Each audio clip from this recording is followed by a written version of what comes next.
The Remote Job, Part 1. I still remember the day Jess called me, her voice light and excited through the speaker. They hired me, she said. Remote admin position. Full-time. Benefits. Decent pay. I can work in my pajamas. I was genuinely happy for her. We'd both been struggling post-college, juggling job rejections and paying bills. I had just moved to another state for a contract gig, and we only saw each other once a month. But every night, without fail, we fell asleep on the phone together. A ritual we kept religiously. Her soft breathing at night helped me forget how far apart we were. The first few weeks after she started the job were perfect. She'd call me at lunch, excited about how chill her tasks were. Data entry, calendar management, emails, nothing stressful. She liked her setup. Her desk faced a window, plants on the sill, the soft hum of her little fan always in the background. I feel lucky, she said one night. Like, finally something good. I wish I'd recorded that call. The first odd thing Jess mentioned was so small, so harmless, that we both brushed it off. I swear I didn't leave my bathroom light on, she said, and my toothpaste cap was off. But maybe I was half asleep. We laughed. I told her she was becoming one of those people who scare themselves on TikTok. She agreed. She wasn't alarmed. Not then, but then it kept happening. Objects slightly out of place. Her coffee mug left in the living room when she was sure she brought it to the sink. Her charger unplugged. The spice rack turned the opposite way. The tiniest, most mundane things, but enough that she started double-checking, taking pictures even to prove to herself she wasn't losing it. Still, we joked about it. She blamed it on ghosts with OCD. Then came the first time she saw it. It was white, tall, like a person but wrong. I only saw it for a second, she whispered into the phone, her voice trembling. It was standing in the hallway, then gone. She'd just finished a late shift, sorting through emails for her supervisor. It was past midnight. She thought her eyes were playing tricks on her. Overtired, too much screen time. I told her to call the cops if she really felt unsafe. She hesitated. But the next time it happened, she didn't hesitate. I'll never forget that night. I was on the phone with her, lying in my own bed in another state. Hang on, she said suddenly. Someone's in the apartment. Her voice changed. Flat, controlled panic, then silence.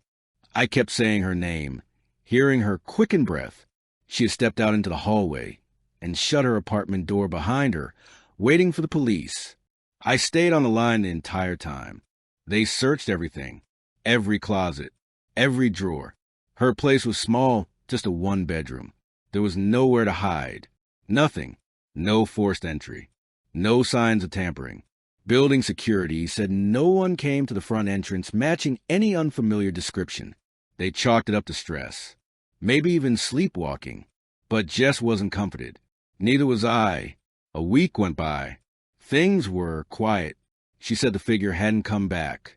Still, she told me she started putting items away into sealed cupboards. Some she just threw out completely. If I don't leave anything out, she said, it can't move them. She was trying to regain control. I could tell it was wearing on her. Then one night, while she was catching up on work, it happened again. She told me she saw in the reflection of her monitor just a shadow moving behind her. Her webcam was off.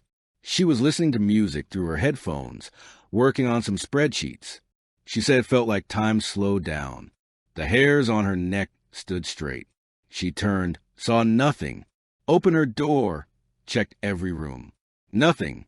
When she sat back down, she turned the volume down just enough so she could still hear the room. That's when she saw it again. In the reflection, this time closer. The next morning, she woke up with a nosebleed. It had stained her pillow and her shirt. She felt sick, sweaty. She texted me about it, chalked it up to her period coming early, but I knew she wasn't convinced. Still, she smiled when I told her I'd be flying out in 3 days. Can't wait, she said. I miss you like crazy.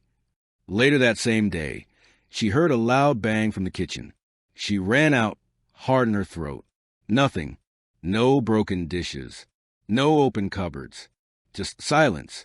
She called me after and said, "I think it's getting braver." In the days that followed, she locked her bedroom door at night. She started sleeping with a small knife on her nightstand. She stopped turning off the hallway light. She said the figure didn't like the light. But the worst part was the escalation. It got closer each time, first in the hallway, then the doorway to her room, then inside. She woke up to see it standing beside her bed. White, pale, no face, not really a body either. Just the shape of a person where no one should be. She screamed, but no sound came out. She told me she couldn't move. The next night, it hovered, closer.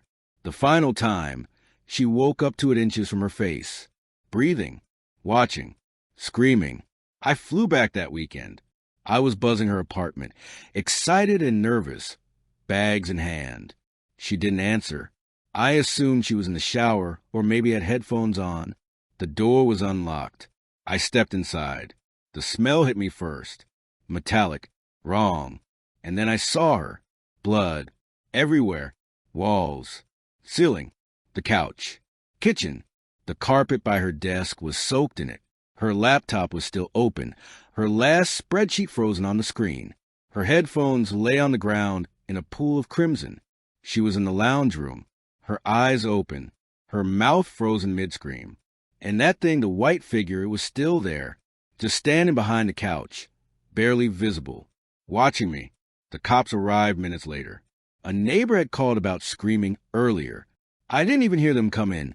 I was frozen in place, kneeling by her body, shaking. They didn't even ask questions. They shot me. I woke up in a hospital 2 days later. They think I did it. No signs of forced entry.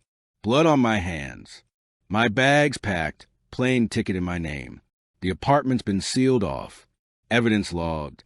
Case closed. The officer standing outside my door told me that I will be taken to jail once my condition improves and from there wait for my trail. But here's what nobody understands. The figure followed me.